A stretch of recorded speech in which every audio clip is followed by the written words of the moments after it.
What's good, ladies and gentlemen? Welcome to SK Wealth Academy podcast number 94. And hope you enjoyed that brief 30-second introduction to this podcast. It's just something I do first thing in the morning. I do some kind of, I'm sure you've heard of walking meditation. Well, I prefer to do movement meditation because just doing some light shadow boxing, light martial arts training is a way for me to empty my mind, just be completely present in the moment and get a good sweat on and a good start to the day. So let's get started. Today I'm going to talk about all problems of gold and silver derivative markets backed by adequate physical gold and silver is being blamed on the scamdemic. I know people call it a plandemic, but I like to refer to it as a scamdemic. So, and that doesn't mean it's not real. So I'm not a conspiracy theorist. I think it's just real. But if you go back and listen to my podcast number 84C, you'll see my argument for why a segmented strategy of different strategies for the vast majority of the population that's not vulnerable versus a different strategy of quarantine for the vulnerable population would have made much more sense. It would not have destroyed the global economy. But then again, you can go to my podcast number 92 and listen to the real reasons behind the global lockdowns that resulted all around the world. So that actually was one of the most important podcasts. I think it's the most important one that I presented for this year. So I know it only has a few hundred listens at this point, but I would not basically allow that to discourage you from going and listening to that podcast in length, because I believe it is the most valuable one I put out. And popularity does not equate with value, and especially with my podcast, because as you know, if you've been following me for a while, that Eric Sprott, the famous precious metals billionaire, referenced one of my podcasts on my channel in an interview, and in fact that podcast had less than 1,000 views on it. So there's no correlation between value of information contained within a podcast and also the number of views. So let's get started. So there are problems with the GLD and the SLV, which are, of course, refer to the gold and silver ETFs that trade on the New York Stock Exchange, that are all about when they were first launched respectively at the end of 2004 and in 2006. And I wrote about these problems on my news site. Now, actually, I believe I was probably one of the few people in the entire world that read those prospectuses from front to end for both of those investment vehicles, simply because no one ever reads the prospectuses for any investment vehicle, just as nobody reads a fine print that says you grant permission to all the apps that you load on your dumb phone, access to the microphone, your camera, your text messages, your phone contacts, and all the media stored on your phone. Nobody reads those disclaimers and just downloads these apps on their phone, and nobody reads the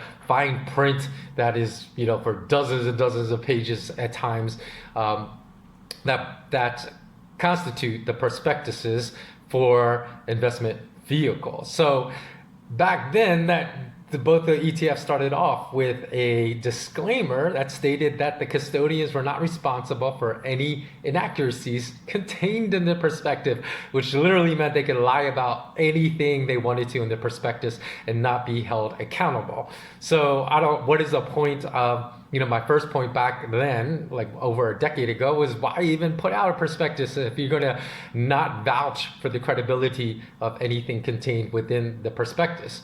So to me, the very fact that there is a big disclaimer on the very first page of that prospectus saying that they were not accountable for the information contained within would be just like somebody that is administered a vaccine, suffers anaphylactic shock and severe adverse reactions that basically cripple that person for the rest of his or her life and cannot sue the pharmaceutical company that manufactured that administered drug, which is actually, that's reality for those of you that don't know. If you have a anaphylactic adverse reaction that really encumbers the quality of life for the rest of your life, you cannot sue the pharmaceutical industry. So that disclaimer was strike one. Secondly, they stated that in the prospectus, it said no outsider had the right to inspect the custodian vaults to confirm that the physical metal that they stated was backing the money that flowed into these ETFs, which they said 100% backed the money, that nobody had the right to inspect the vault. So that's strike two. Thirdly, they stated from the very launch of the ETFs that vaulted metals could be leased out to third parties and other sub-custodians, and they provided no names as to who these third parties were. And they also stated no reasons for why the main vault that would hold and store the bars backing the ETFs would actually need to be leased out to other sub-custodians. I believe it actually right now, because they changed that prospectus multiple times, and I believe I would actually like to think that they changed it because of the articles I wrote, because they actually addressed some of the very points I made as far as the shady nature of that prospectus in future editions. So back from 2004 for the GLD and 2006 for the SLV, but I believe they actually state who those third-party sub-custodians are in their present prospectuses. But back then that was strike three, and in baseball, 3 strikes and you're out.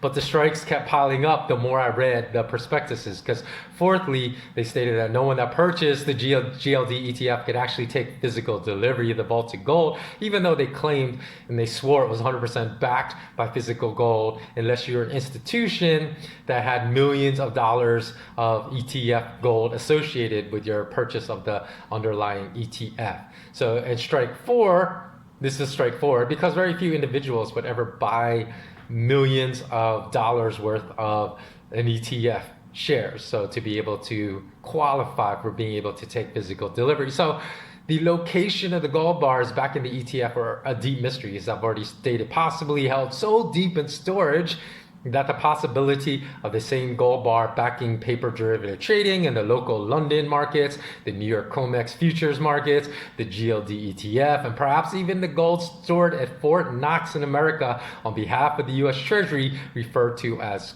quote unquote deep storage gold, was real. So of course, back then, if you even hinted at gold bars being possibly re-hypothecated by bankers in this manner, as I did, as any person with any common sense would question, you were called a conspiracy theorist, even though any sane person that read the GLD prospectus back then in 2004 would have had the exact same questions I did. And for those reasons, right from the jump, I warned that buying those ETFs were not a proxy for buying the underlying metal, even though the bankers were selling it to their clients and framing it in this manner. So don't believe the hype, because right now we're being told that a lot of the gold shortage, physical gold shortage problems that are being that are springing up around the world are due to disruptions in the supply chain caused by the coronavirus. But as you know, since I was speaking about these issues more than 12 years ago, it is not due to the coronavirus. They're blaming everything on the scamdemic, which is just ludicrous. And in more recent years, although it's not that recent because it's like 3 years ago, I called out the US Treasury Secretary Steve Mnuchin, the ex-Goldman Sachs partner and the Suicide Squad film producer, for his lie that he saw all the gold at Fort Knox in August of 2017,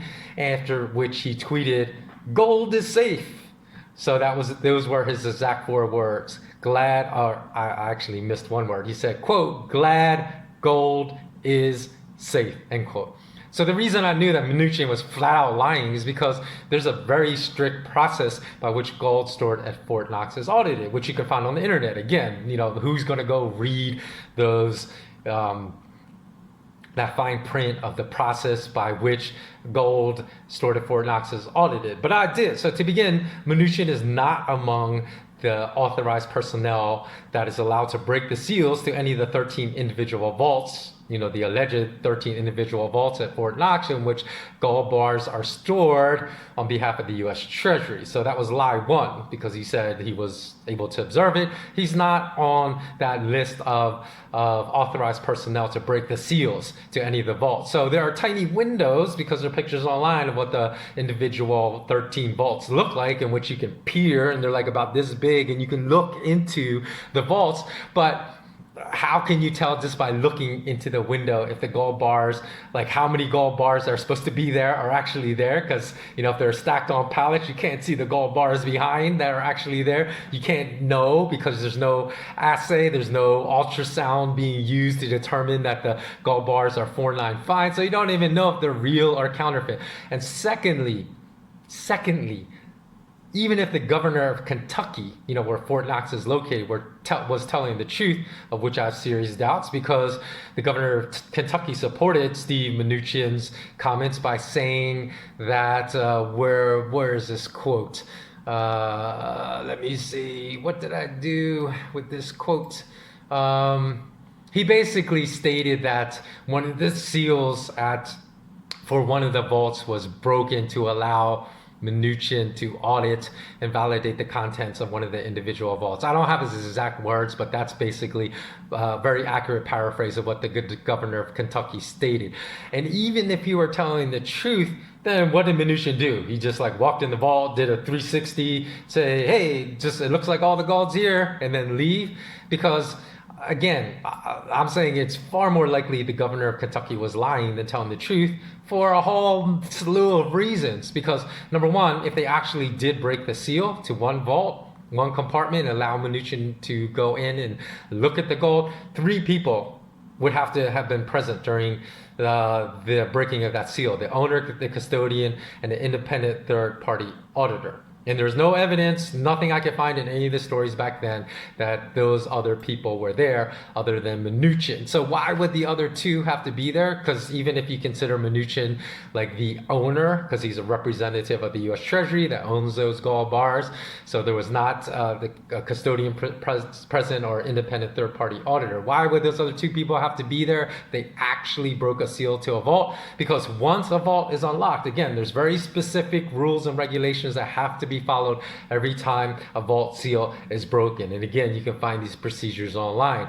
Every single bar stored in that vault has to be assayed for purity, the serial numbers checked, and the bars weighed per vault procedures, which would take hours and hours to do for each individual compartment. So it's highly unlikely, in my opinion, that they broke a seal just to have Mnuchin walk in and walk right out and say, yeah, it's all there. So if they were actually going to do execute an action that required hours of work that had to have been followed up, like I said, to do a full audit of all the bars, then they would have provided the evidence that all the bars there were matched and were confirmed by independent auditors, shut us up, but they didn't provide it. So in my mind, that is very strong circumstantial evidence that they did not break the seal to that vault. So if you this particular podcast is going to be relatively short. I just wanted to cover those 2 ideas. And if you think what I've covered so far is crazy, this is just the tip of the iceberg as far as what I reveal about what I learned about gold markets in New York and the local London markets in my SK Wealth Academy courses that cover gold and silver. So this is literally less than half of 1% of the information I provide in my academy. So tell me, what do you think about all these inconsistencies? Remember when Martha Stewart went to jail for lying? If you're American, you do. If you're not American, I apologize. Probably don't know who Martha Stewart is, but she's like a kind of home decor magnate and multi-millionaire. She went to jail for lying about having inside knowledge that led to her dumping of Inclone stock, which is a pharmaceutical company in 2001 that saved her a little north of $45,000 in losses. And most people believe she spent 5 months in jail in 2004 for insider trading, but it wasn't. She actually was sent to jail for perjury because she lied before Congress about having inside knowledge that saved her that $45,000 of losses. So My solution to all this, to know if Mnuchin was lying about actually going into any of those vaults in 2017, is bring him before Congress. Make him testify and ask what he really saw during his trip. Make a detailed record of that, put it on the congressional record. Let's hear what he has to say then, because he will know that he could end up in jail for lying about his visit to Fort Knox, just like Martha Stewart. Oh, you know what? I just found what the Kentucky governor, Matt Bevin, said at that time as he explained Steve Mnuchin's visit. He said, quote, Fort Knox officials had to cut a seal to open the vault for them, end quote.